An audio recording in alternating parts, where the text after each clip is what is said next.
4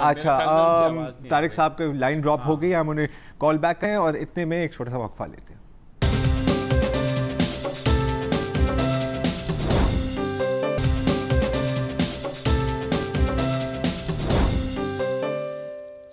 welcome back. اور ہمارے ساتھ موجود ہیں ہمارے مظفر آباد کے نمائندے طارق نقاش, جو اس جگہ یعنی جابا سے ہو کر کے آئے ہیں جہاں بھارت کا دعویٰ ہے کہ اس نے بہت بڑا حملہ کیا ہے اور وہاں 350 کے قریب کیجولٹیز ہوئی ہیں. تو طارق, آپ جب گئے تو آپ کو کچھ لگا وہاں پہ کہ کوئی ایسی کیجولٹی ہوئی ہے؟ کوئی آپ نے وہاں آس پاس کے ہسپتال میں دیکھا, کچھ ایسا تھا؟ کسی جگہ پہ اگر 5 لوگ زخمی بھی ہو جائیں تو کسی چھوٹے مقام پہ تو پورے گاؤں میں فوراً خبر پھیل جاتی ہے, اور یہ دعویٰ ہے 350 لوگوں کی ہلاکت کا. تو ایسی تو کوئی صورتحال نظر نہیں آئی. وہ جابا کا قصبے میں زندگی اپنے معمول کے مطابق رواں تھی, دکانیں کھلی ہوئی تھیں, لوگ ہنسی مذاق کر رہے تھے. میں نے ایک وہاں کے مقامی شہری سے پوچھا کہ جی آپ کیا کہتے ہیں اس حملے پہ؟ اس نے کہا جی اس لحاظ سے میں ان کا شکریہ ادا کرتا ہوں ہنستے ہوئے کہ ہماری زمین انہوں نے جو ہے ہموار کر دی ہے, otherwise it would have cost us millions of rupees کی اس زمین کو برابر کرنے میں. اور ایک ہوٹل پہ ہم نے دن کا کھانا جہاں کھایا, ان سے پوچھا کہ جی کوئی ایمبولینس آپ نے دیکھی ہے؟ انہوں نے کہا جی کوئی ایمبولینس نہیں دیکھی, ہم رات کو 12 بجے کے بعد ہوٹل بند کرتے ہیں اور صبح فجر سے پہلے دکان ہم یہ ہوٹل کھول لیتے ہیں, تو ہم نے کچھ نہیں دیکھا. یہ ان کا کہنا تھا, اور ہر بندے کا یہی تھا. تو بڑی حیرت ہوتی ہے کہ پھر ایسا دعویٰ ہندوستان نے کیا اور اتنی بریزنلی انہوں نے یہ کہا کہ جی ہم نے مار دیے ہیں. ایک چڑیا کا بچہ بھی وہاں کے لوگوں کے بقول جو ہے وہاں نہیں مرا ہے, اور بالکل یہ صرف جو 4 گڑھے ہیں وہ بالکل بات سچ لگتی ہے کہ وہ جاتے ہوئے بدحواسی میں وہ وہاں جیٹزن کر کے چلے گئے. بہت خوب, تھینک یو ویری مچ. اچھا, تو وہ جو جہاں گڑھے پڑے تھے تو وہاں بالکل کوئی آبادی گھر نہیں ہے, وہ جنگل میں ہے؟ سکیٹرڈ 2-4 گھر ہیں سیولینس کے. جیسا کہ ایک گھر کا بندہ جو زخمی ہوا ہے وہ بالکل سامنے ہے, اس کا گھر ایک گھر کے بالکل باہر ہوا ہے. ذاکر نام کا وہ بندہ تھا, وہ اس کا ڈیری فارم ہے. اس نے بتایا کہ جب ایک دھماکہ ہوا تو میں کمرے سے باہر نکل کے آیا اور میں نے روشنی کا ایک حالہ سا دیکھا, تو میری ماں نے مجھے آواز دی, میں واپس اندر چلا گیا. 3 مزید دھماکے ہوئے. اس کے بعد کہتا ہے ہم باہر نہیں نکلے, صبح نکل کے روشنی آئی ہے تو ہم نے نکل کے دیکھا ہے. تو یہ وہ بندہ ہے جس کے بالکل گھر کے باہر ہوا ہے. اور دوسرا بندہ زخمی ہوا ہے, اس کا گھر نالے کے دوسری طرف ہے, یعنی پہاڑ کے ایک طرف ان کا گھر ہے, نالے کے ایک طرف پہاڑ پہ دوسری طرف ان کا گھر ہے. 2 گڑھے جو ہے وہ اوپر بنے ہوئے ہیں. آبادی وہاں بہت سکیٹرڈ ہے اس جگہ, اس کنگڑ کٹھا میں. ٹھیک ہے طارق صاحب, بہت شکریہ آپ کا. تھینک یو سو مچ. اب تھوڑا سا باہر نکلیں انڈیا, پاکستان اور جابا سے. بین الاقوامی طور پہ آج کے دن کو کیسے دیکھا جا رہا ہے؟ پہلی خبر تو میں یہ بتا دوں کہ آج پاکستانی پارلیمنٹ میں نیچرلی بڑا جذباتی ماحول دیکھنے میں آیا, اور خواجہ آصف نے اور جو سابق اسپیکر ہیں انہوں نے تجویز پیش کی کہ چونکہ اسلامی کانفرنس کی تنظیم نے بھارتی وزیر خارجہ سشما سوراج کو ایز اے گیسٹ اسپیکر دعوت دی ہے اپنے سے خطاب کرنے کی, لہٰذا OIC جو ہے اس کا بائیکاٹ کیا جائے. یہ جو خبر ہے سشما سوراج کے گیسٹ اسپیکر ہونے کی, یہ کوئی 3 دن پرانی ہے, جو انڈین اخبار دی ہندو میں سب سے پہلے شائع ہوئی تھی. لیکن آج کی جو تازہ خبر ہے وہ یہ ہے کہ اسلامی کانفرنس کے جو سیکریٹری جنرل ہیں ان کی جانب سے ایک پریس ریلیز جاری ہوا ہے جس میں بھارتی حملے کی مذمت کی گئی ہے, فریقین سے تحمل کی اپیل کی گئی ہے, اور کشیدگی کے گراف کو کم کرنے کی درخواست کی گئی ہے. یہ جو ہے کہ جی OIC سے تعلقات توڑ لینے چاہیے, تو مجھے یاد آیا کہ جب بنگلہ دیش کو تسلیم کر رہے تھے مختلف ممالک تو بھٹو صاحب جو ہیں وہ بڑے جذباتی ہو گئے تھے, اور انہوں نے سب سے پہلے دولت مشترکہ چھوڑنے کا اعلان کیا, اور اس کے بعد ہر وہ ملک جس نے بنگلہ دیش کو تسلیم کیا اسے تعلق توڑ لیا. لیکن ظاہر ہے کہ بعد میں وہ تو بھارت یونائٹڈ نیشن میں بھی ہے, بھارت جو ہے شنگھائی کوآپریشن آرگنائزیشن میں بھی ہے. تو ان فورمز پہ اگر وہ جاتے بھی ہیں تو یہ تو آپ کے لیے سنہری موقع ہے کہ دو بدو جا کے آپ اپنا موقف پیش کریں. اچھا, دوسرے یہ کہ مجھے حیرت یہ ہے کہ اب تک پاکستان کی طرف سے مجھے نہیں پتا کہ چین سے درخواست کی گئی ہے یا نہیں, جو سیکیورٹی کونسل کا پرماننٹ ممبر ہے, کہ اقوام متحدہ کی سلامتی کونسل کا اجلاس طلب کیا جائے. مجھے اگر کوئی ایسی خبر ہے تو کم از کم میرے علم میں نہیں, اور میرے خیال ہے یہ سب سے امپورٹنٹ سٹیپ ہے جو اس وقت اٹھا لینا چاہیے تھا پاکستان یا اس کے کسی اتحادی کو. چین نے بڑا کوشش بیان دیا ہے, تحمل کی اپیل کی ہے, لیکن امپورٹنٹ خبر یہ ہے کہ جو چینی وزیر خارجہ ہیں وانگ کی, وہ کل ووژہان کا جو شہر ہے اس میں بھارتی وزیر خارجہ سشما سوراج اور روسی وزیر خارجہ سرگئی لاوروف سے ممکنہ ملاقات کر رہے ہیں. چینی وزیر خارجہ سے شاہ محمود قریشی کی بھی فون پہ بات ہوئی ہے. اس کے علاوہ یورپی یونین دونوں ممالک سے رابطے میں ہے. مائک پومپیو سے جو امریکی سیکریٹری آف اسٹیٹ ہیں شاہ محمود قریشی کی ٹیلی فونک بات چیت ہوئی ہے, لیکن ابھی تک امریکہ نے باضابطہ طور پہ سرکاری رد عمل نہیں دیا ہے. ترکی کے وزیر خارجہ سے بھی شاہ محمود کی بات ہوئی ہے, لیکن ترکی کا جو سرکاری رد عمل ہے فارمل, اس کا انتظار ہے. اور سب سے امپورٹنٹ بات کہ سعودی عرب کے سرکاری رد عمل کا انتظار ہے. متحدہ عرب امارات جو قریبی دوست ہے پاکستان کا, اس کا رد عمل کا جو ہے وہ انتظار ہے. تو یہ جو صورتحال ہے اس وقت بین الاقوامی سطح پہ ہے. میرا خیال ہے کہ دبا بیک ڈور ڈپلومیسی اس وقت عروج پہ ہے. ایک وقفہ لے لیتے ہیں اور اس کے بعد یہ گفتگو جاری رکھتے ہیں.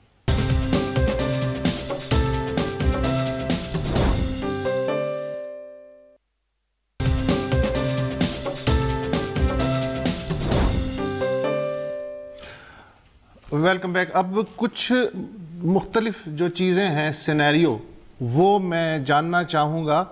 دیکھیے آج جو واقعہ ہوا بلا شبہ بہت ہی سنگین واقعہ ہے, لیکن میں آپ کو یاد دلا دوں کہ ایبٹ آباد میں جو امریکی اٹیک تھا وہ بہت ہی ایک سنگین واقعہ تھا, لیکن پاکستان نے اس پہ اس طرح سے ریئیکٹ نہیں کیا. ایران کے بارے میں بھی ماضی میں سنتے آئے ہیں 4-5 سال کے اندر کہ ایرانیوں نے بھی 2-3 دفعہ سرحد پار گولہ باری کی, لیکن وہ معاملہ سلٹ گیا. افغانستان کے ساتھ بھی کئی جھڑپیں ہوئیں, لیکن افغانستان پاکستان نے اس نہج تک اپنی چیزوں کو نہیں چھپایا. بھارت اور پاکستان کا مسئلہ کیا ہے؟ بھارت اور پاکستان تقسیم سے لے کے آج تک کوئی کسی کا جو ایجنڈا ہے اسٹریٹجک ایجنڈا وہ اس سے سیٹسفائی نہیں ہے. 71 کا واقعہ, کرگل, کشمیر اور بہت سی ایسی چیزیں, انہوں نے دشمنی کو پختہ تر کرنا شروع کر دیا. لہٰذا اگر ایک ملک دوسرے کے لیے تنکا بھی توڑتا ہے تو اس کا ڈبل ٹرپل ریئیکشن جو ہے عوامی سطح تک بھی ہوتا ہے. بالکل. اب اس سے مثال لے لیں کہ 98 میں بھارت نے 13 مئی کو 5 ایٹمی دھماکے کیے.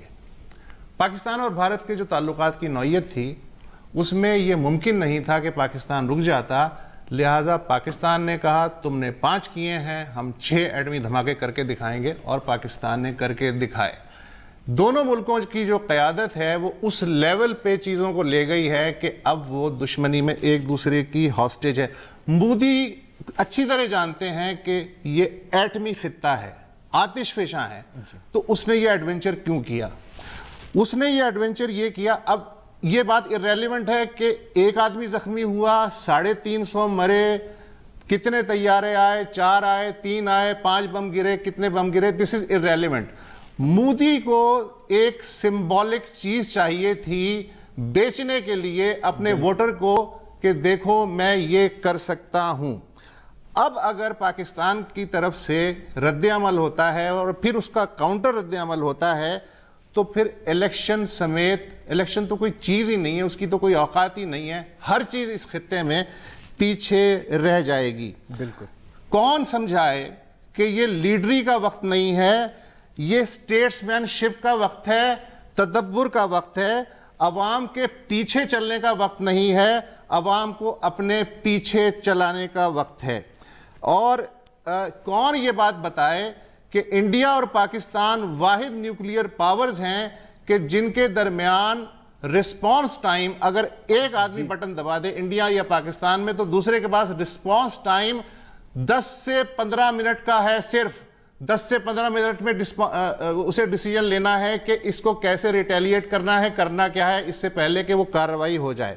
تو میرے خیال میں آج واقعات جس نہج پہ پہنچا دیے گئے ہیں مودی صاحب کی وجہ سے, پاکستان کو اگر کوئی روک سکتا ہے میرے خیال میں, اور یہ جو پریشر بلڈ اپ ہو رہا ہے قومی کہ کچھ کرنا چاہیے, تو اگر شاید کسی کی بات جو ہے وہ سمجھ میں آئے تو وہ صرف 2 طاقتیں ہیں, چین اور سعودی عرب.